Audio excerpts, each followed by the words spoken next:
The piece is looking quite good. I meant to say on the previous video of grouting, once I've grouted and I've done a clean, I leave it for 24 hours for the grout to fully cure.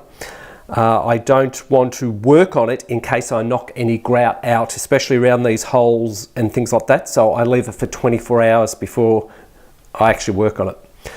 Now what I'm going to do is put some hangers on it, which I'm going to use this coat hanger that I've actually cut up.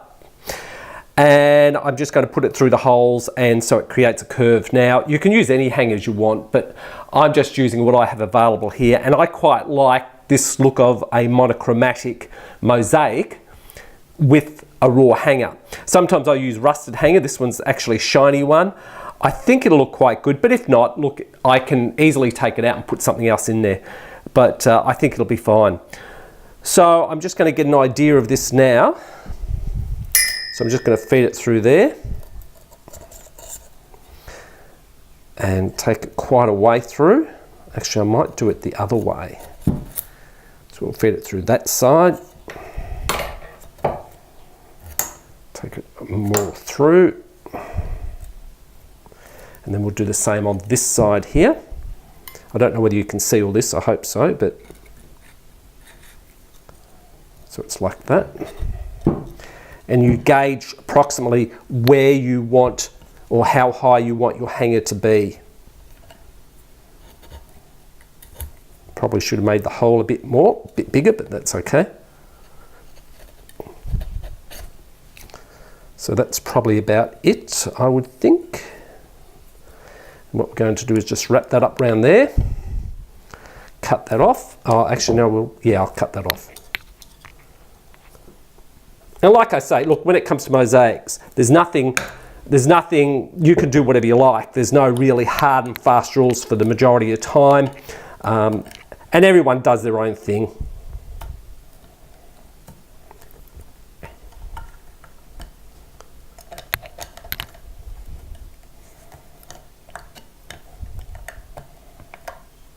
So just wrap that around.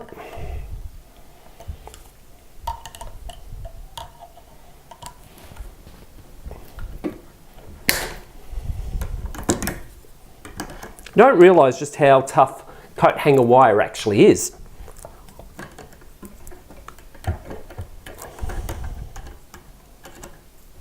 Until you go to cut it.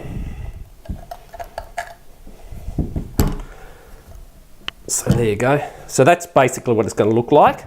And then what I'm going to do as well is I'm going to add these to it, which are iridized smalty, flat smalty. So they'll go like that. So what I'll probably do is just put a bit of silicone on that to hold it. Actually, we'll do it that way, so it's like a drop. So it's like that. There. So I'll put a bit of silicone on that, on those, just a dab, just to hold it in place, and then that piece will be finished. I have my sealant here.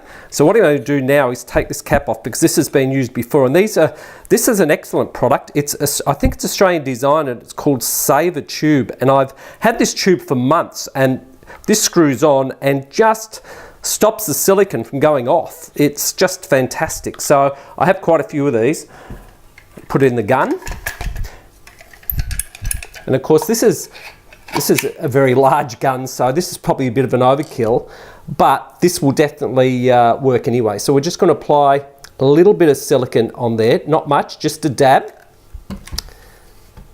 We'll just scrape a bit of that off. You could also paint it on.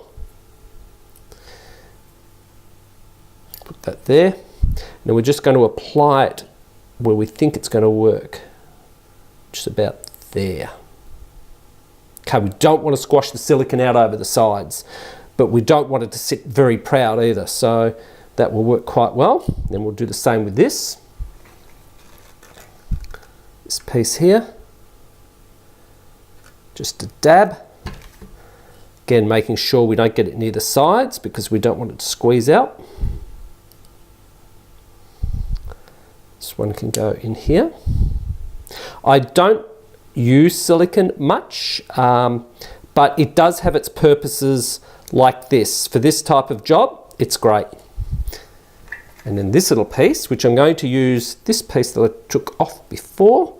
So we'll just apply that in there like this.